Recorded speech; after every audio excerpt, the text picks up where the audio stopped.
day 2, game 1, and it is time to see who's going to put a big-time effort to move up that leaderboard. I'm telling you, Shio, there's going to be a lot of big names. I think they're going to make some big-time movement here in day 2. It's all about sending that message that you would not really fall asleep after that 24-hour kind of, shake-up period between days. Instead, Kemi and Teak hold their lead in first place. We saw the devs talk about how they've been so consistent over and over again. Sancho, their last 3 games were basically third, second, then first. Here is their obstacle here in day 2. Knifer's trio has cut their Kami split in half. So a lot of their loot that they really bank on, it's not going to be as powerful as it used to be. Now, Reese here talked about Pink.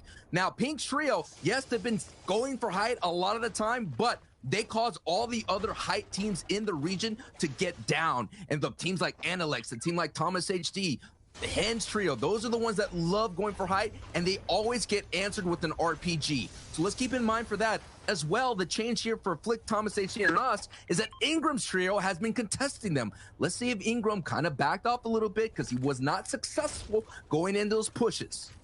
Absolutely. And if it's your first time just watching competitive Fortnite in general, it's very similar to the main game. It's just a little bit more serious from time to time. So in the early game, it's all about, owning your POI, just like you guys would do in your games. As Sancho mentioned, sometimes another team can come in and cut it off. For Flick, Anas, Thomas HD, it's nice. The only added thing that changes the way Fortnite's played in competitive is Storm Surge. So all these teams will have to go and get damage. If they don't do enough, this magical lightning comes down from above and damages them. So you'll notice after, Chapik's on screen right now with Hen and Janice is done looting, these guys will go out, try to get that damage. That is the name of the game. We definitely got to take a look at the first zone reveal here. That will determine a lot here as a battle does break out. And it is a battle between Advise trio and Seti's trio. Some former teammates here in this battle here is kind of getting crazy. I can't believe that this is kind of breaking out so early. It's just showing you how there is a hole in the Kami split, and you caught out in the distance all alone. A trio will push you. It looks like Arthur's trio has made that decision here, and it's up to Teak here to hold on. This is the first place team here, Trial, that is in trouble here in game 1. It's a 1v3 as well, but everyone is low on the bottom side. Seti will get finished in just a minute, and that could have some big siphon that will not help Teak whatsoever. He has basically a timer to get these eliminations. I'm not sure if that team down below with Advise, Cubics, and Artur has heals. If they do, this will spell trouble. There's a chance here for Teak, Sancho, but I'm not sure if he can honestly do this. No, it's not looking good here considering that there's no shields. Oh my goodness. Oh, another team is coming in the distance, trying to some shots here. So Teak now using that flopper has one opportunity to maybe hold on. And it's Slender Trio. This is from Retail Row. Retail Row is coming in. They heard the noise and they're rotating in and they want a piece of that action. Bottom team will go away right now. Teak is still at the top of this base, still at the precipice of the podium of EU today. The issue though is that his time at first place might be short. Consistency is a very good game plan, but if you fall short in just even one game, your entire tournament result could go awry. So many adjustments are happening that we will break down as Teak does fall. So essentially what's happened is Kubix has been landing at Pleasant Park for this entire first day 1. And day 2, they had more people visit Pleasant Park. Wow. So now they decide to move, and look, this is another adjustment. Reason had a great strategy revolving around pushing Ingram, but now that Ingram has moved, he's going to have to go ahead and push Kenzel there in Coral Castle. And so far, it's not going to work because right now they lose 1 a trade, 2 trios lose trade. Now Deceptos goes down, Kenzel goes down. Advise, there's some big time names. Advise goes down in feed way back low, but let's focus here as Vadil and Noah Riley clean up the mess, and they're going to be able to pick up their other trio, make it reboot them. But look at these, man. It's kind of crazy. Now you see Kibo's trio. There is so many trios here in Salty Towers. Where is Savage's trio? This is their home. If you guys are wondering why we're surprised and you didn't watch day 1, basically everything's changed in day 2. All the trios you would expect to be in certain places aren't there. There's new players there. Wow. And Sancho, you're using the word adjustments. Adjustment would be like a small wave, right? On the beach that might change a few things. These are tsunamis of change coming in. This is a completely different finals. Dude, it's like these trios have decided to cannonball. There's no like finesse. There's no like high dive. There's no like small splash. No, they're going for a big time splash because they need to. So the question will be, where is Savage's trio? You know, Cisse's trio, they're the one they went to Pleasant Park a couple times. They dipped into that there at the end of game 6. So it's so fascinating to see how these trios are doing their best. They're making these adjustments. But man, one thing this is going to work for is the teams that have a strategy like Badil's trio. Yeah, and these guys haven't had that strategy really working out the best for them on the first day. Currently 5th right now on the leaderboard. We would expect them actually to be higher. They could never actually go to fight other people as much because no one wanted to drop around them, Sancho. That's how aggressive these guys are. No one wanted any of the POIs around them. That's why they flopped all the way over towards, you know, Coral Castle, got all that elimination down onto Kinzel, which is unfortunate. And now they have that game plan rolling in that we usually see them in every finals. This means we have an aggressive trio on the field that's not going to stop pushing boxes. Wow, man, I cannot wait to see how everyone's changing up. We did see in the feed earlier, Pink did go down, get knocked, and it was the Vior trio. So Hydro 16 being challenged. There's so many of the top of the board being challenged, and already the #1 spot going down. We're seeing this battle right here in Lazy Lake. I think Joe is now finally putting into this fray. Joe has been here before, though. Joe's trio has contested Lazy Lake. Black's trio hasn't been finding some success out of here. And also, Karma has not found success here. They've been going down early, kind of get wounded going into the 3rd and 4th circle. So this is going to be a big engagement for Legends trio to survive Joe's pressure. Joe's just outside the top 10 right now as well. That's where we see an increase in prize money as well. It's a huge fight for him. It's just really a 1-point game all across the leaderboard as well. Today, the points are just so close. If you guys missed that format as well, basically 30 placement points alongside 2 points for every elimination. So you can really change and carve the way you can move up the standings and rankings. Still, though, it's going to be difficult. These are some of the top teams. If you haven't watched Karma Legends or Aware before either, they're very good at playing off of each other's energy, each other's angles. You'll notice now they're all on that low ground, making sure no one can dive in on one single person. They'll have to challenge all 3 at the same time. And this is all adjustments based on VOD reviews. It's not about where the storm is. It's just about finding opportunities to get storm surge tags. The whole entire day 1, they were doing it by kind of perching up in forts. Now the EU region has decided to let's take us down to some up close and personal box fights. Now, I know it's called Lazy Lake, but don't let the name fool you. This POI can get very, very active in a few moments. A lot of the people around here like to visit it like a central hub, get a few items, spend some money at the market. And we'll notice it. You see the map right now. A few teams at Caddy Corner, Retail Row. As that happens, though, all the way towards the top right side, Fnatic Lane, Younes and Robnik, who came through from Steamy Stacks, the yellow arrows on the map screen on the top right side of the circle. They're in a long-range fight and still not in the zone. Yeah, and now my question is, where is Andretta's trio? They were the ones that were always literally by game 6, they conditioned that entire northeast part of the map. There was nowhere you're gonna go. They had the north houses as well, all to themselves. Lame's trio literally was nomads. They went all the way down south to Cape Cod by game 6 and got pushed by Andelix's trio there. So they're making adjustments. The same thing with Malibuca. Malibuca went all the way down to Cape Cod as well. They did not like it. They had a fight. Andelix came in and cleaned them all up. So all these adjustments are going to have some, like Shayo said, tsunami type effects here on the leaderboard. Already mentioned the #1 spot went down. That's just so huge, Shayo. Yeah, and the reason I use tsunami as well is because once it starts, it doesn't stop, and it's always moving forward. It looks like Shizo God is also kind of like a tsunami, the way he's pushing Lame's box. Almost stopping. They have a little bit of a pinch scenario going down right now as well. That's when one person's on one side, the other 2 are trying to bite from the back as well. Lame can't actually edit out anywhere or find a break. This is troublesome. This is just the first game, and it's already this difficult. It feels like these trios are connected to the hip. They have so many battles throughout all the type part of the map, and this is the first time they're fighting here. It's unbelievable to see these 2 trios who are getting up, scrappy up the leaderboard, fight here. And considering last time they fought, they're at Cape Cod. Yeah, I mean, right now, though, Lame's doing a very good turtle impression, but the shell cracks. Younes finds a way in, shoots him down, and now I think it's a 1v3. Robnik with just 50 HP. Not sure if it's going to be possible. He runs into the storm. He gets sent back to the lobby. Shizo God, flawless eliminations right there. Actually, no, I think they lost 1 team member, but they'll find a reboot van and they'll be right back in the game. This is what we're talking about. Day 2 here of the FNCS. Man, so many people want this. Last season, we saw some major adjustments. Thomas HD and Flickin' and Nos, Mongrel Mutual and Taysom were literally running away with everything. They were putting up some big-time point performance. And Thomas HD and Flickin' and Nos said, that's enough. We're going to go ahead and land Stark Industries. And they basically vaulted themselves. They had a big pop-off performance that kicked them up into the day. With the damage output like Thomas HG, who leads day 1 with 19 elims, that kind of firepower landing at that power position last season was a huge thing. So that's why you're seeing teams make these kind of major adjustments, because a big pop-up performance can essentially net you thousands of dollars, and in some cases, hundreds of thousands of dollars. Absolutely. And remember these 4 letters as well, because he's been against Thomas HD, EGRM, or Egram, like we like to call him right here. He's going to be going for a quick fight over at the desert. Not inside zone just yet. Mawaka's going to be the last one alive here from Light and Mr. J. These guys all land on the top left side of the map, so they're all finally clashing. Their roadways intersecting here as they try to make it towards the zone. I've one teammate picked up just shortly. The ball is in Mawaka's field. The issue is this game is not fair for him. This is not just a net with 2 teams on either side.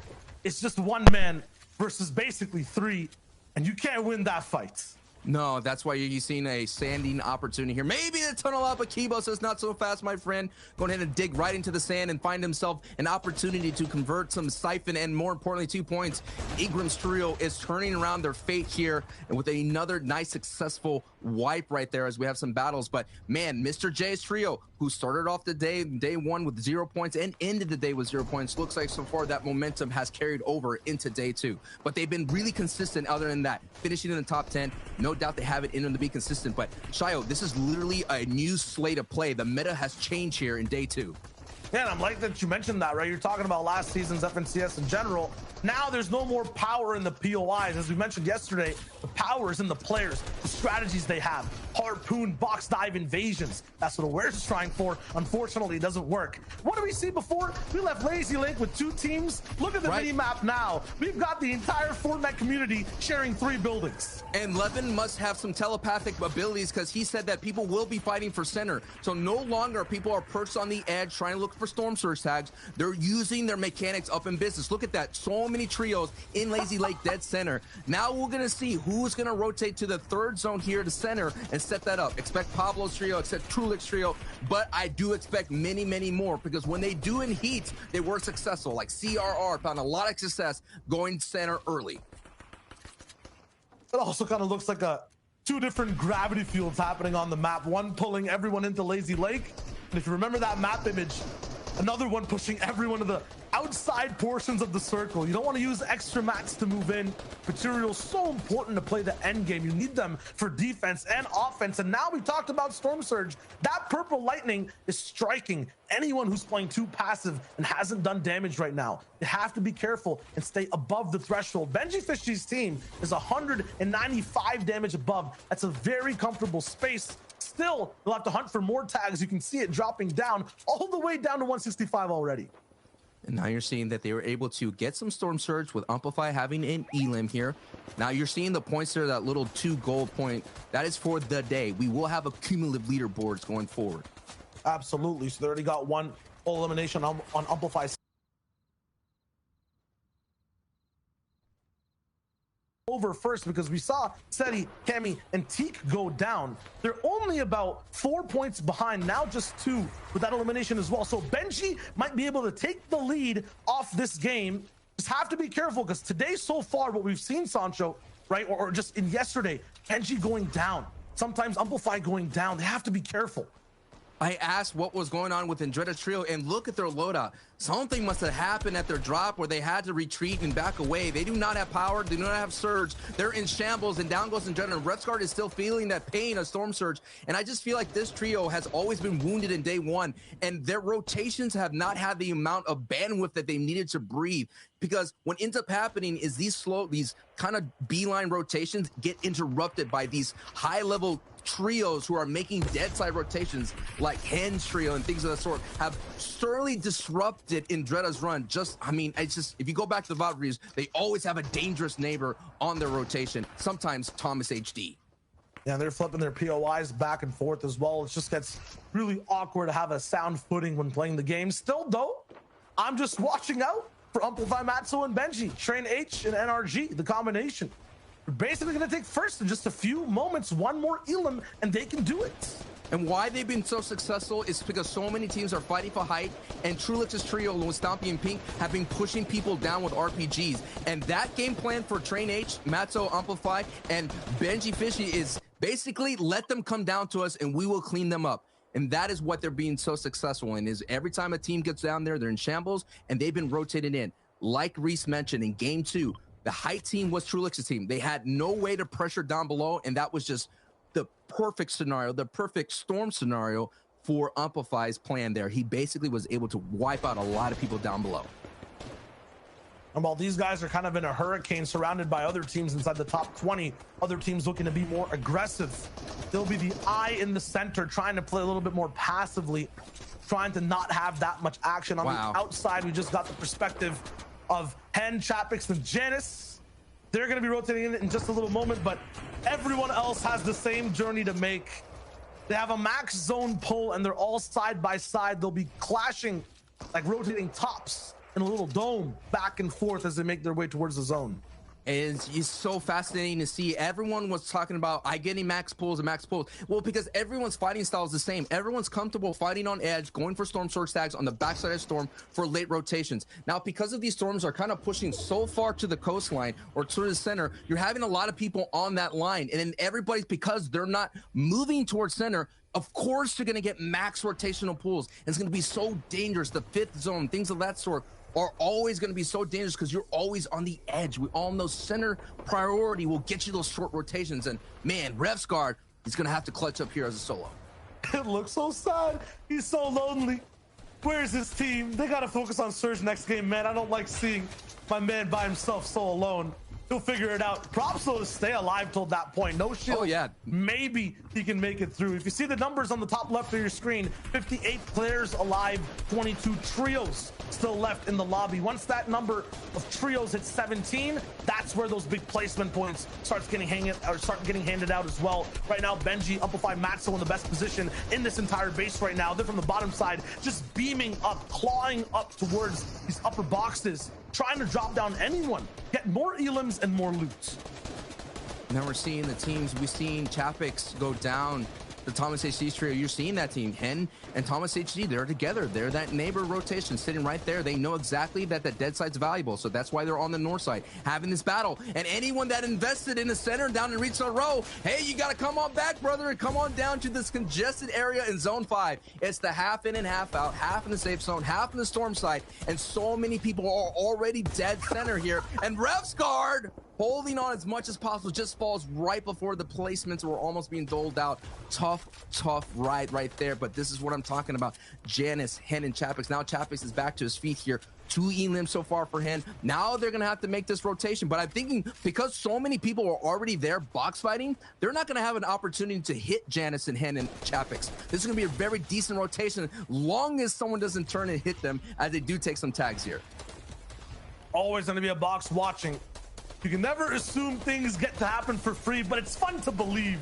They finally get in, though. This is pretty much for free. It was just one big pot that basically allowed them to make this rotation. But I'm not talking about rotation. I'm talking about overtaking the whole server. Look at Thomas HD. I think he just ate a snipe, but it doesn't matter. These guys have position.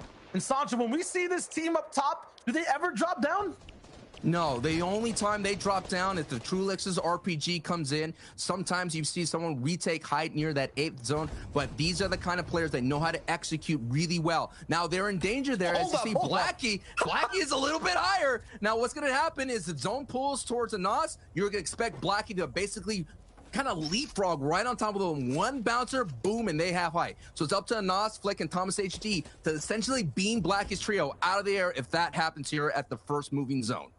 My bad for calling that early. Was sitting slightly very low in my chair, so I didn't get to look too high for Blackie's trio. They've invested so much for this. Who gets it though? No one gets it. Everyone has to move. Okay, everyone has to move. So that bouncer play, that leapfrog is not an option, but they still bouncer essentially all the way to the front of the zone if they want it. But expect that team who is at height right now, Blackish Trio, who's above Noah's, is to basically wait just a little bit longer for someone else to establish a point. Then they'll go and kind of cap right on top of them. But it looks like Erican's going to elect to, he's going to stretch that out a little bit. He's going to stretch that tarp a little bit to give him a little bit more airspace, so to speak, to go over. Oh my, Naslik and Thomas, they'll get into a fight as the zone starts to move. That's one of the top 5 trios in trouble right now. DKS Blackie, they roll in. Vidil, Noah O'Reilly are following right behind. They can jump right on top. A mid-air RPG. Okay. Noah O'Reilly, you're too dynamic. He doesn't actually get too much off of it, but now that high ground team knows what they have in store. They're still going to push forward straight towards the top. You and Blackie and DKS still hold it down. Another RPG comes in, does not drop them. Noah O'Reilly with a big bouncer, but he gets beamed low on HP. Vidil falls all the way down as well, and now Noah's left in a 1v3. Man, the battle for height is going to leave both of these competitors wounded. Noah with the RPG now down to 1 HP. Can he hold on? And I think he's going to go for like a last second RPG play. No mats. He does get some bridge release reasons right there. Oh no, he goes down. So now it's up to Vidil and Reason to carry the torch, but there's no RPG at play at height, Child. Yeah, so they got height at a big cost. Janice and Hen as well. Lose Chapmix, but this is not bad. This is according to plan. Almost every game, we see this trio operating as just a duo. It's any one of the 2 players, they just end up popping off. I'm not sure why. They have these weights basically attached to their legs to slow them down, but I guess their kicks hit harder. Let's see what they got all the way in the middle of these boxes. It's basically 2 solo superstars, essentially. They could be apart. They don't need to be together, but they will get necessary, crucial buckets when they need it most. And there's more duos still alive in the lobby following suit. It's Reason and Vidil up top, Flick, and I believe Thomas down below as well, who are lost with, a Nas not being alive. We'll see how these guys can hold it out against trios all around the server as well. Flecking's trio, all alive looking for shots right now. Malibuka's there too. Benji's fishing in the same box as Nas. He's trying to play a little bit of defense. Amplify went down. Flick and Nas right beside each other. They're looking for the shots real quick. Nas low HP on the bottom right of your screen. Another player right in front of him, that's Snazy. He can't touch the storm at all. It's gonna take him out. He finds a way to stay low, but it's not possible. He gets deleted. Now it's up to Vidil and Reason here. They're going to have the opportunity to close out this match with the victory royale and a huge elim point here, but they have to do it as a duo. Look at down below. Hen, this is perfect opportunity for Hen to pop off. Can Flick pop off? No, he gets popped instead. Goes down to Snazy, who is a solo hit himself. So that's going to be a big score for Analyx's trio if Snazy could stay on his feet. These are the opportunities that you could rack up those points you got no business to. We got Kiko's trio in full force down below. Snazy is on the mid-ground fighting for his life, trying to hold on as much as possible. Now he has no choice here but being wood builds, and if someone sees him and they get him right down, gets bopped. Hen has an opportunity now to kind of hold on, but I think Reason sees him, and Reason's gonna push down below. Janice went down too, so one of the biggest threats not available. It's basically almost a full game of solo for Hen, but a full trio alive down below. So 3v2 v1. Don't count Hen out. He can make a miracle happen here in this game. Still 10 elims though for the high ground trio. Gone. High ground 2, the miracle gets absolutely stopped in his path. Kiko takes a big shot straight to the face. They still have control of low ground, one of the best places to be inside the 9th zone in an end game. Reason and Vidil might have to just drop down into that box. Kiko going for the med kit play. He's trying to go for a mini heal off, so he has enough HP to go for the fight here. Reason and Vidil up top can't actually puncture any builds down below. It's all brick and metal. They'll have this impasse still here for the final seconds. This will be whoever wins this will be the second victory out here in these finals. Okay, we'll see exactly what ends up dropping down here in just a second. Still kind of a stalemate between both sides. The dual Reason trying to just puncture these boxes more with shots, with a little bit of piece control, but it's not possible. Reason drops down from the right side, gets Kiko. He gets traded. I think it's a 1v2 now. No, it might just be a 1v1 Slender versus Vidil. Okay, let's see what we got. Big bouncer, big shot, 100, followed by more. Vidil is insane, and he doesn't lose those. Holy, 13 elims in the big time tracking to get that big shot. Wow, that is what the kind of finish that they have, and they were able